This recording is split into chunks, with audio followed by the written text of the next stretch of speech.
Les secrets d'une langue. Un cacique du régime. L'actualité de ces derniers temps en a fait une expression beaucoup utilisée, en particulier dans les médias, pour parler d'un responsable politique au pouvoir depuis longtemps, le pilier d'un régime, un ministre en poste durant de nombreuses années. Pour retrouver l'origine de cette expression, il faut remonter à la découverte de l'Amérique au XVe siècle, quand Christophe Colomb découvrit l'île d'Haïti. Le mot cacique a été emprunté au taïno, une de ces langues parlées à l'époque dans les Caraïbes.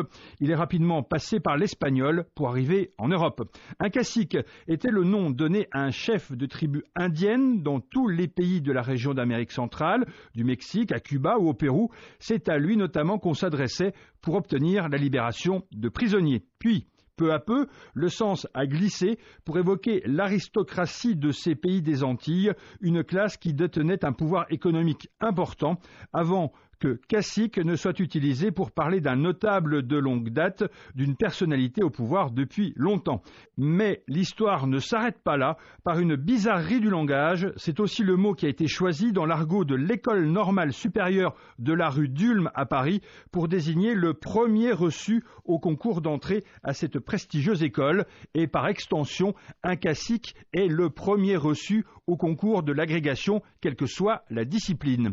Illustration tirée de la littérature, il se retrouva à sa sortie de l'école normale dans un restaurant du Palais Royal où ses camarades de promotion fêtaient leur ancien cacique reçu le premier à l'agrégation, et ce cacique triomphant, c'était lui, lu dans la Revue des Deux Mondes de juin 1876.